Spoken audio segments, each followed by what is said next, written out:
Pretty cool mine. Pretty cool mine.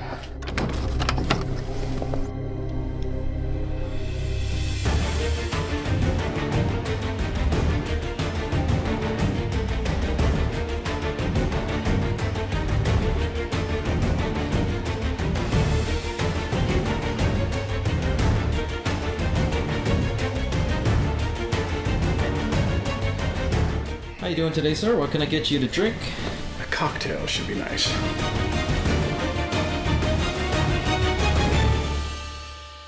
And I'm starting to hear a squealing kind of noise, and I'm hoping it's just mud somewhere, dried mud, but it kind of sounds like a wheel bearing. Welcome back to day 8 of our adventure. We kicked off early this morning, ready to tackle more of the trail. So grab your coffee, settle in, and join us as we dive into today's stretch of this unforgettable journey.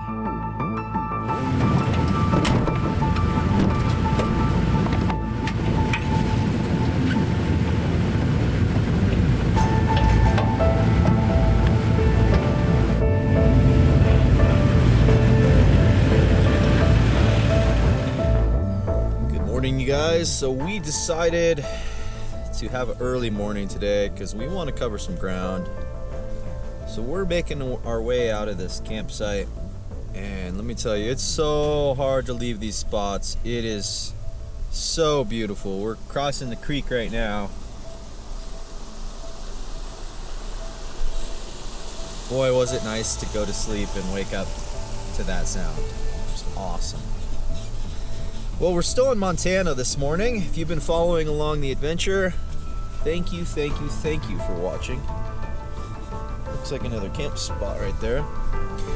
We're gonna cross through, we're gonna go past Snowshoe Pass. I'm just looking at Onyx right here. I am not from Montana or Idaho. So if it sounds like I know what I'm talking about, it's because I've been using Onyx. We're gonna cross through a mountain range called the Bitterroots.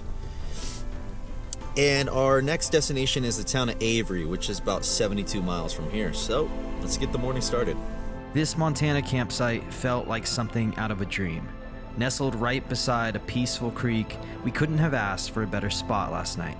It was pure luck that Onyx routed us through this area, but now we're excited to get back out there and see what other views and new places await us up ahead.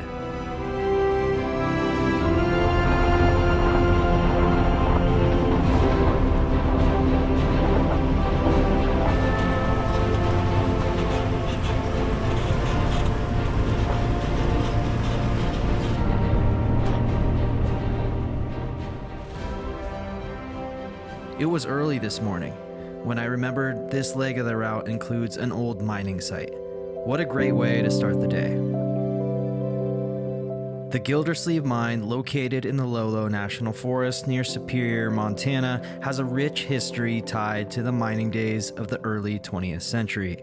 Originally claimed in 1924 by the Gildersleeve family, this mine was primarily focused on gold and barite. The family built a camp with several structures, including a cookhouse, bunkhouse, and blacksmith shop. Notably, they designed an innovative gravity-fed water system from the nearby Snowshoe Creek and used a repurposed 1929 car motor to run a compressor for pneumatic tools used in the mine. The mine's workings include a 300-foot horizontal tunnel and several relics like an ore car and a washing plant, all remaining as testaments to the family's hard work and resourcefulness.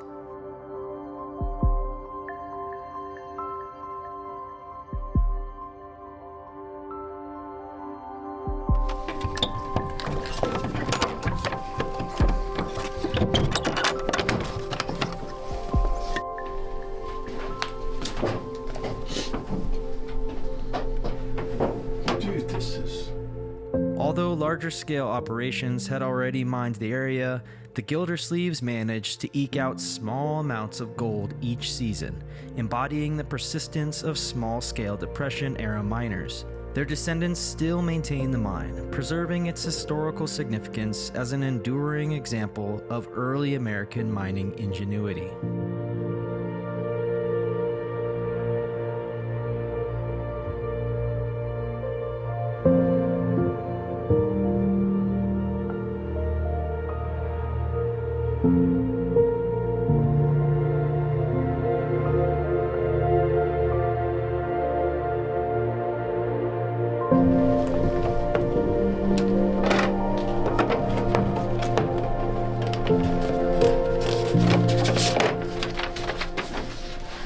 History of the Gildersleeve mining camp. Sweet. Said take one. What's it say? The Gildersleeve brothers, Ike, Charlie, Lee, and Jim, with their father and grandfather, prospected in several creeks in the area. In 1924, they located claims on Trout Creek, Freeze-Out Creek, Snowshoe Creek, California Gulch, and Cedar Creek. They stayed in log cabins in Freeze-Out and California Gulch, looking for a good place to mine gold, and decided to move over to Snowshoe Creek to an old abandoned log cabin. It was in pretty bad shape, so they built another one beside it. They could only stay there in the summers because the snow got too deep in the winter. Many found jobs around Superior and as far away as Seattle, Washington. Spring found them hiking back up the creek again to continue their mining operation. There was a small railroad from Superior to Amador Mine on which they sometimes caught a ride. No road, only a trail that took them the rest of the way. They carried all their food and supplies in packs on their backs. Holy cow. Sometimes they would stop and eat at the Amador Cookhouse or the Lasse Camp. The Gildersleeve Mine is not only a piece of Idaho's mining heritage, but also a symbol of the determination and ingenuity of those who sought prosperity during tough economic times. Miners at Gildersleeve faced extreme conditions, with narrow tunnels carved into the mountain's bedrock and a lack of modern tools. Still, the Gildersleeve family adapted, using machinery salvaged from other industries to power their operation and establishing a resourceful setup that has remained largely intact over the years. Today, the mine is a point of historical interest, often visited by adventurers and history buffs interested in the remnants of the early 20th century mining practices and the rugged perseverance of those who lived there. The structures and equipment left behind offer a rare glimpse into the manual labor and engineering ingenuity that defined the gold rush era in the region.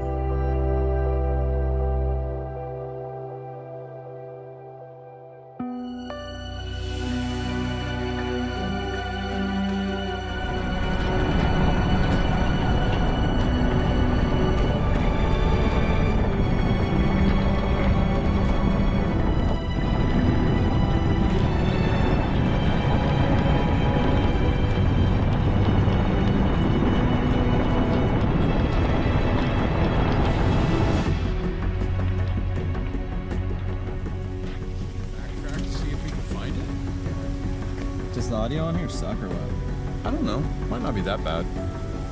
We lost our suction. Do you care, or do you want to... Sacrificed to the hills of Idaho. Missoula Lake, straddling the Montana-Idaho border, is a true hidden gem in the Bitterroot Mountains, known for its incredibly vivid blue-green waters. Nestled deep in a rugged mountain valley, this lake is a stunning spot that seems untouched by time. It's the kind of place that makes you feel worlds away from civilization, surrounded by dense forests and rocky peaks that tower over the shoreline. The lake's color is often mesmerizing, especially in the early morning when the light hits just right, casting reflections of towering trees and skies that shift from pale blues to rich greens and even hints of turquoise depending on the weather. The solitude here is part of its charm. You won't find crowds, only the quiet rustling of the breeze in the trees and the soft lapping of water against the shore. In fall, the area becomes even more enchanting as the surrounding larch trees turn golden, adding warmth to the scenery against the cold, crisp water. Hikers, anglers, and photographers come from miles around to capture the beauty of Missoula Lake, finding inspiration and peace in this tucked-away mountain oasis. It's a place that reminds you of the vast, untamed wilderness Montana and Idaho have to offer, and a perfect example of nature's beauty at its purest.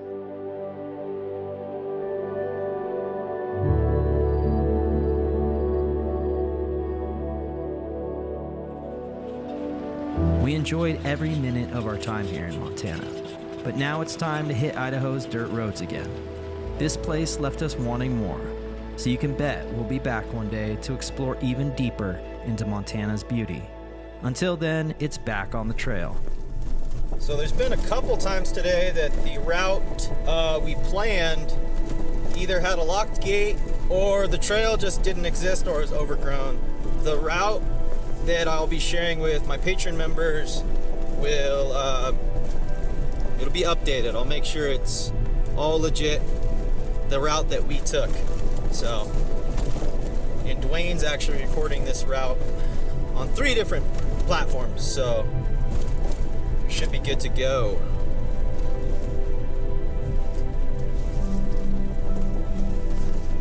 Thank God for Onyx though, because otherwise we would definitely get lost. We wouldn't have been able to plan this route. So shout out to Onyx. If you don't already use Onyx, go check it out. There's a link down below. If you sign up with my link, you'll get 20% off. And we still have a lot of Idaho to discover and explore. Well, that was a good little bump. It's gonna be fun. So if you've been following this adventure, I hope you guys have been enjoying the footage. That lake back there was super, super awesome. The water was blue. So we're now back in Idaho, officially. Officially back in Idaho. How does it feel? I don't know, I kind of like Montana. Montana was cool, even though we were just over the border into Montana. This morning, we had the trails all to ourselves, with nothing but the quiet of the mountains around us. The views were unreal. Lush green trees and low-hanging clouds made it feel like we were driving through some hidden paradise.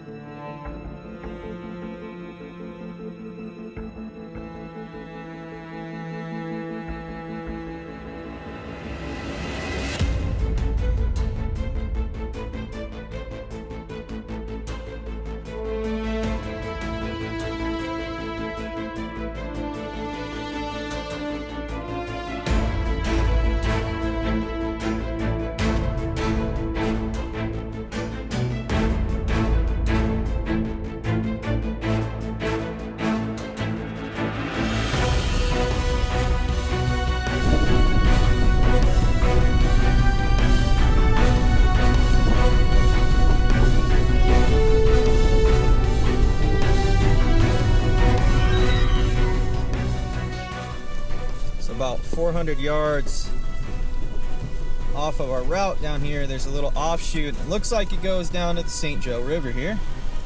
So Dwayne is waiting up on the main route and I'm going down to see if it's a camp spot. Could be a future spot. If it's a cool spot, I will mark it on Onyx as a waypoint. Let's go check it out. Man, there's like two spots right here. It's absolutely beautiful. It's insane. I'm not gonna want to leave this place, you guys. Look at this.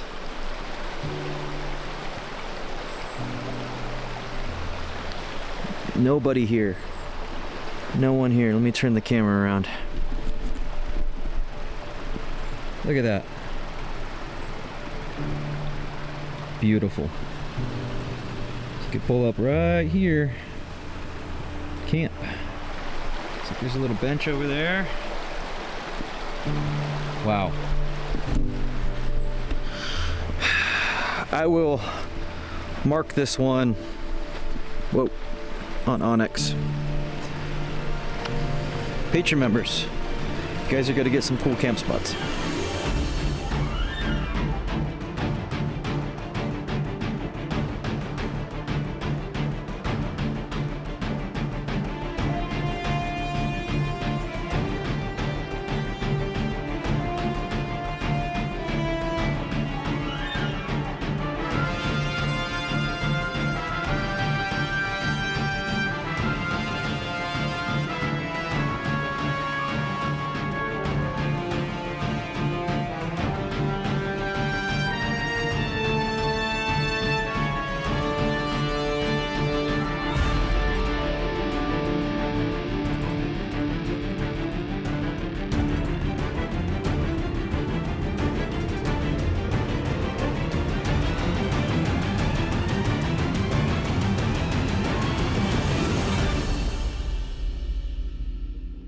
We were absolutely blown away by the views surrounding us as we drove the dirt roads along Red Ives Creek.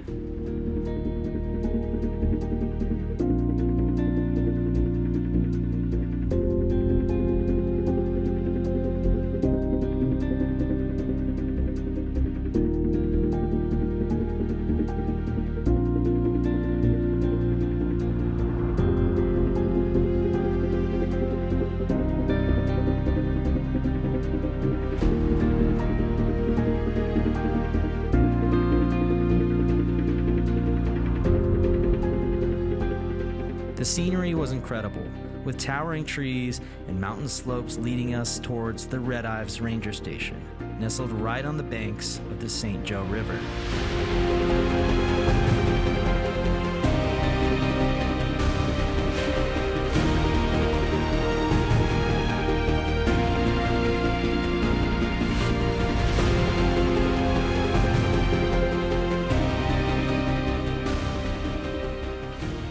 And just when we thought we'd seen it all, the St. Joe River stole the show once again with its stunning beauty.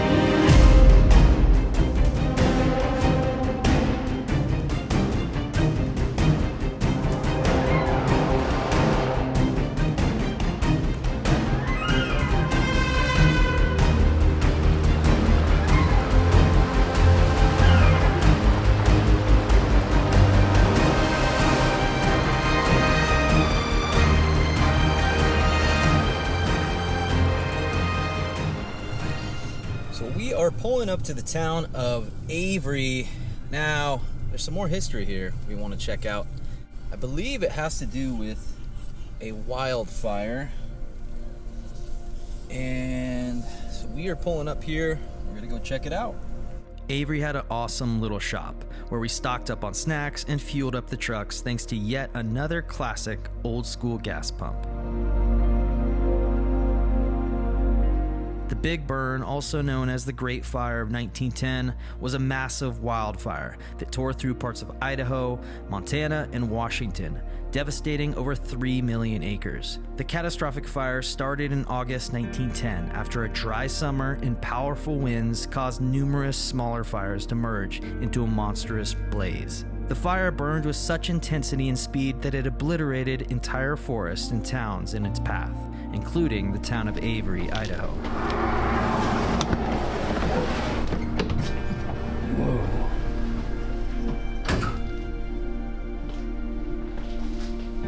Avery was a small railroad town located in the St. Joe River Valley, and at the time it was a crucial stop along the Milwaukee Railroad Transcontinental Line. Dwayne, what are you doing here? What? What? I didn't know you were gonna be in Avery. Well, Dwayne is here. Wow. Dude, Catch up with you. nice to see you, man. Do you want to go camping?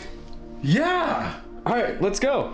When the fire reached the town, it destroyed homes, businesses, and infrastructure, leaving much of the area in ruins. The fire was so fierce that it reportedly created its own weather patterns. What's this place, Dwayne? I don't know, man. I'm scared. Hey, probably someone's got to pop out with a bunch of kitchen knives.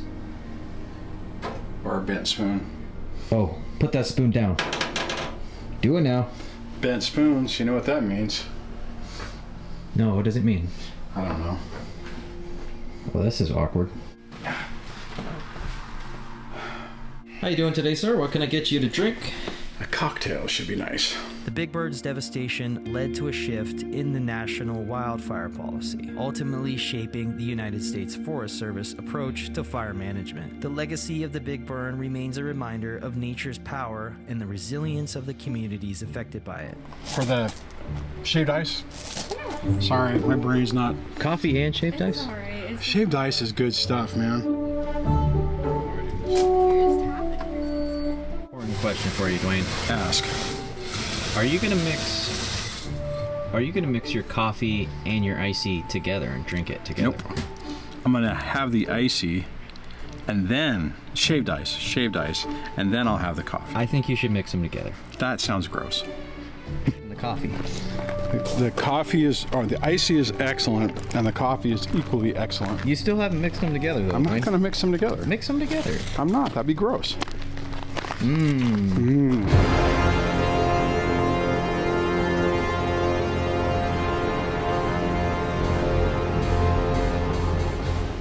We're coming up on these old train tunnels, which looks super awesome. I can't see the other end. It's dark. It's dark, Dwayne. Really dark. This is cool. How's your icy, Dwayne?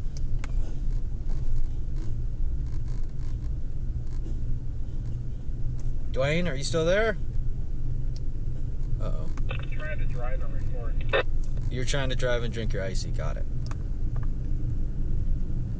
This is so cool.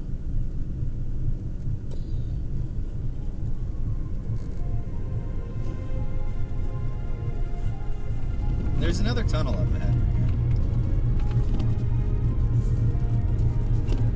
Sheesh. It's definitely a one-way. Oh yeah. Never done anything like this. Have you ever driven through a tunnel like this?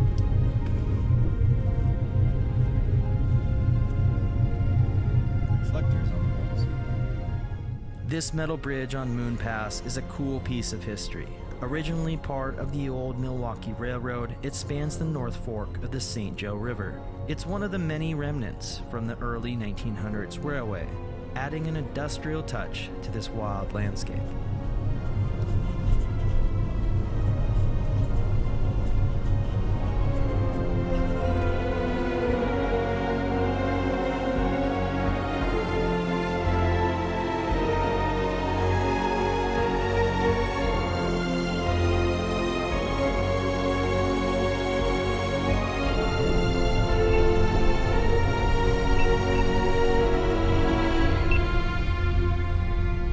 Thought it was over.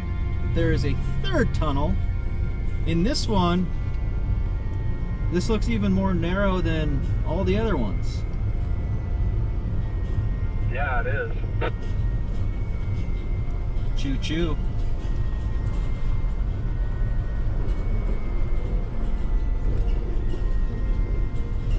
Yeah, all that squeaking you're hearing, it's my shock spherical bearings, and it's been driving me crazy the last couple days.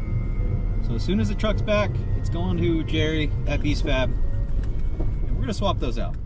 Well, we're gonna head through an area called Moon Pass, and our destination is the town of Wallace, where we are planning on getting a hotel. We're looking at the Wallace Inn. This is day number 8. We're in need of a warm shower, so that's the plan. We're gonna head there, crash there, but who knows what we're gonna see on the way there, so don't tune out yet. Are you ready for a hot shower, Dwayne?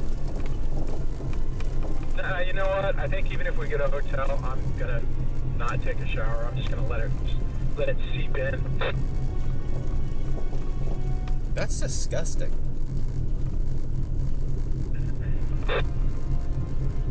You might have a point there.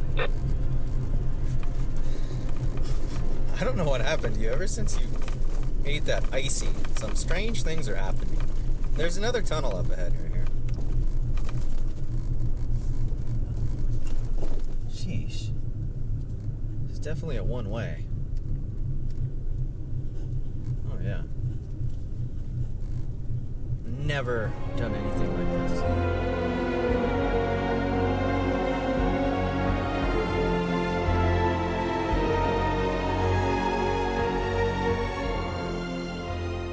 You guys see that? I'm chasing a deer. There he goes. Oh, just jumped up. That was cool. Where are the hunters at? He's doing a good job hiding. man, I didn't even see that. Did you get that front face or not? Got it on the GoPro. Nice.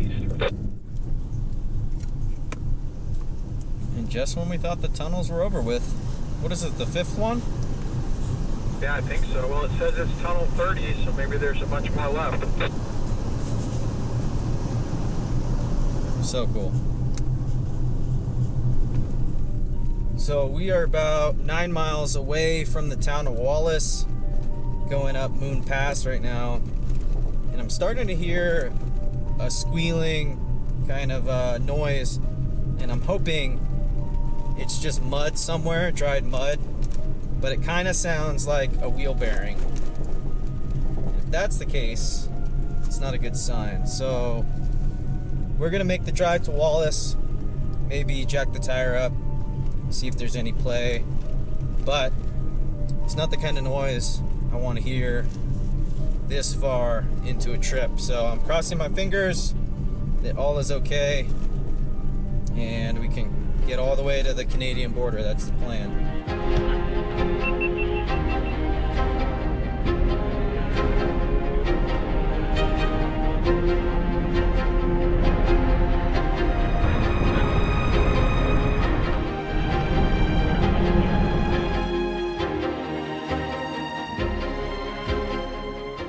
We made it to Wallace with no vehicle issues and decided to air up the tires here.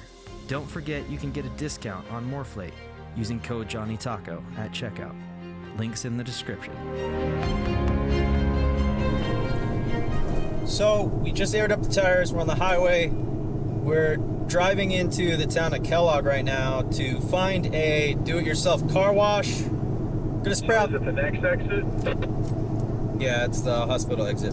We're gonna see if we can find a coin wash, spray everything off, and maybe this weekend will go away. Definitely a bigger town. We're crossing our fingers, so stay tuned. Well, you guys, we just sprayed the trucks off at the coin wash. I'm driving down the road here, and I don't hear the noise anymore. So I think maybe there was sand in the rotors or something. I don't know, but it appears to be all good. So we're gonna go find a hotel and take a nice hot shower. We're not making an illegal U-turn in an intersection right now. We're not doing that. We obey all rules of the road. And we're passing Dwayne right now. Hi, Dwayne. Too bad my other GoPro wasn't recording. But man, what an adventure this has been. And it's not over yet. So let's calculate how many miles we're at now. I gotta pull up my notes here. Okay, 688. Okay, 688 plus the 30 that I missed, plus the 175 we did in the past couple days. We are now at 893 miles, y'all. That is awesome. Pulling into the hotel. I'll catch you guys tomorrow morning. Thank you guys for tuning in. I appreciate all of you guys. Peace out. Next time on Johnny Taco Outdoors. Now we're here, day 9.